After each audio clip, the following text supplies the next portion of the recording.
Dan pada video kali ini kita akan membahas mengenai bagaimana cara ternak ayam kampung skala rumahan dengan modal 20 ekor indukan saja, namun kita bisa tetap panen setiap bulannya.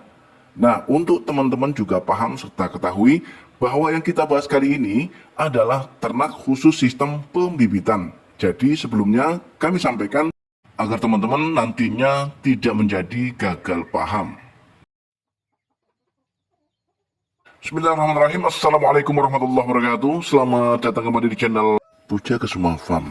Bagi teman-teman yang memang sudah setia dengan channel ini, dan bagi teman-teman yang memang baru menemukan channel ini, kami ucapkan selamat datang dan selamat bergabung. Nah, untuk bergabung dengan channel ini cukup mudah. Silakan teman-teman klik tombol subscribe. Kemudian jika memang teman-teman menginginkan untuk mendapatkan informasi atau update terbaru dari channel ini, maka silakan teman-teman aktifkan tombol lonceng notifikasinya. Dengan otomatis nanti teman-teman akan mendapatkan informasi atau pemberitahuan video-video terbaru seputar peternakan ayam kampung dari channel Jadi Sultan TV. Terus dukung kami dengan cara klik tombol like, sebar dan bagikan video ini pada teman, kerabat, serta sahabat kalian semua di sana, dengan tujuan supaya nanti mereka juga bisa mendapatkan manfaat dari apa yang kami sampaikan melalui video ini. Baik teman-teman, sebagaimana tema, kali ini kita akan membahas mengenai bagaimana caranya supaya ternak ayam kampung dengan modal 20 ekor indukan kita bisa panen setiap bulan. Ini tentu saja merupakan pembahasan yang sangat menarik. Jika memang teman-teman adalah pemula, di mana teman-teman akan memulai usaha ternak ayam kampung dari modal 20 ekor indukan, yang pertama sekali harus teman-teman ketahui adalah perbandingan yang ideal antara indukan dan pejantan. Ini penting. Perbandingan ideal antara pejantan dan indukan itu 5:1. Jika indukannya 5, maka pejantannya cukup 1. Jika indukannya 20, maka dikali 4. Berarti pejantannya harus 4 ekor. Ini sudah menjadi perbandingan yang sangat ideal menurut pengalaman kami. Itu untuk tahap yang pertama. Kemudian tahap yang kedua, karena kita mau mengawali usaha ternak ayam kampung dari 20 ekor indukan, dan kita menginginkan untuk setiap bulan panen, otomatis kita harus membeli indukan dengan usia yang berbeda. Contoh dari 20 ekor indukan yang akan kita beli, yang 5 kita beli usia 5 bulan, kemudian yang 5 lagi kita beli di usia 6 bulan, kemudian yang 5 lagi kita akan beli di usia 7 bulan, kemudian 5 terakhir kita akan beli di usia di atas 7 bulan. Nah, tentu saja timbul pertanyaan, apa tujuan daripada kita membeli indukan-indukan dengan usia yang berbeda? Tujuannya adalah untuk mengantisipasi terjadinya musim trek. Musim trek adalah musim di mana sang indukan ayam ini akan berhenti bertelur secara alami. Ini biasa terjadi pada jenis unggas apapun, bisa bebek dan juga bisa entok, dan termasuk ayam. Jadi penjelasan yang sederhana begini teman-teman. Masa trek itu sama artinya dengan masa ganti bulu.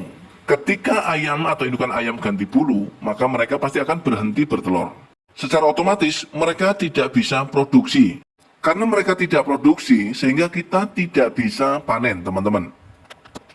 Teman-teman bisa bayangkan ketika kita membeli indukan dengan usia yang sama, artinya mereka akan melakukan atau mengalami masa trek secara berjamaah. Dari 20 ekor indukan itu mabung semua atau ganti bulu semua, sehingga tidak ada satupun indukan yang produksi, teman-teman. Berarti kita gagal untuk mentargetkan 1 bulan sekali panen. Namun dengan trik ini, kita membeli indukan dengan usia yang berbeda, secara otomatis nanti mereka akan mabung secara bergantian. Misalnya nih teman-teman, di bulan ini ada 5 ekor yang mabung, berarti tersisa 15 ekor yang produksi. Itu masih bisa menutupi teman-teman. Karena dari proses mabung atau ganti bulu menuju proses bertelur kembali itu membutuhkan waktu yang sangat lama. Bisa 2 bahkan sampai 3 bulan teman-teman. Sehingga ketika kita biarkan, kita tidak menggunakan trik ini, ya, takutnya nanti teman-teman akan kaget. Kaget pada hasil yang teman-teman dapatkan.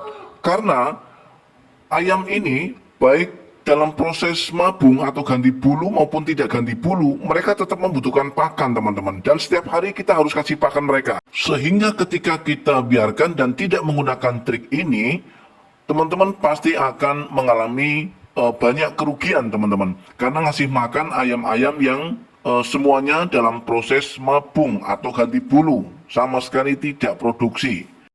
Dan saya pastikan Insya Allah dengan trik ini kita pasti akan terbantu teman-teman. Karena dari 20 ekor indukan ini kita belikan dengan usia yang berbeda.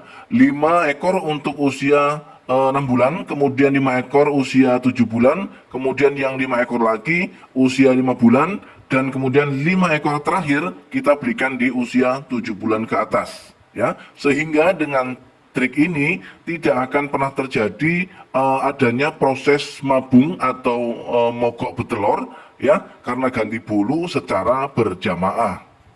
Kemudian cara yang kedua, agar kita bisa panen setiap bulan tentu saja harus dibarengi dengan pemberian pakan secara konsisten. Apa yang kita maksud dengan pemberian pakan secara konsisten? Khusus untuk indukan teman-teman dan sahabat semua, kita tidak boleh selalu gonta-ganti pakan.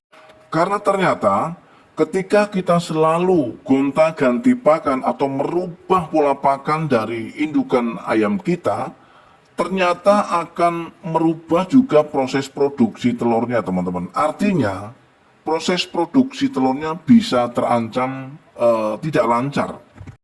Contoh, di hari Senin kita kasih makan dedak padi sama sayuran misalnya. Kemudian Selasanya kita hanya kasih jagung saja. Kemudian hari Rabu kita ada sisa nasi banyak, kemudian kita campur dengan ampas kelapa misalnya. Kemudian di hari Kamisnya dengan pakan yang berbeda. Sedangkan Jumat Sabtu kita balik lagi kepada dedak dan sayuran. Nah, ini yang akan membuat proses produksinya terganggu teman-teman. Dan itu banyak tidak disadari oleh pemula. Maka kami sarankan khusus untuk indukan ayam sebaiknya jangan terlalu sering gonta-ganti pakan. Kita konsisten dengan jenis pakan yang sudah kita berikan sejak awal pada indukan ayam kita. Kemudian tahap yang ketiga teman-teman, kita harus sering mengontrol indukan dan hasil produksinya. Jadi telur yang sudah diproduksi oleh indukan sebaiknya kita cek apakah telur-telur ini betul-betul fertil atau infertil. Jika di usia 1 minggu setelah mengeram kemudian kita teropong, kita cek kok ternyata tidak ada benih, maka sebaiknya kita manfaatkan untuk dikonsumsi. Karena sebetulnya telur yang infertil pasti teman-teman sudah paham dan sudah tahu semua ya. Mau diengerami sampai puluhan tahun sekalipun itu tidak akan pernah bisa menetas, kecuali ada keajaiban teman-teman. Maka sebaiknya teman-teman selalu mengecek ya. Kemudian tahap terakhir, tahap keempat teman-teman. Nah ini sangat sederhana namun seringkali diabaikan, yaitu perawatan kandang. Kandang yang baik, kandang yang bagus, kandang yang sehat adalah kandang di mana alas kandangnya itu sendiri tidak ada yang namanya kata lembab, apalagi basah. Karena ketika alas kandang sudah lembab, apalagi basah, pasti akan menimbulkan amoniak. Sedangkan amoniak itu sendiri akan menyebabkan penyakit pada ayam. Sehingga kalau ayam sudah terjangkit penyakit hanya karena amoniak, tentu saja mereka pasti tidak akan pernah lancar untuk memproduksi telur. Itu teman-teman. Baik teman-teman dan sahabat semua, akhirnya kita sudah sampai di penghujung video. Mudah-mudahan video kali ini adalah video yang bisa menginspirasi serta bermanfaat.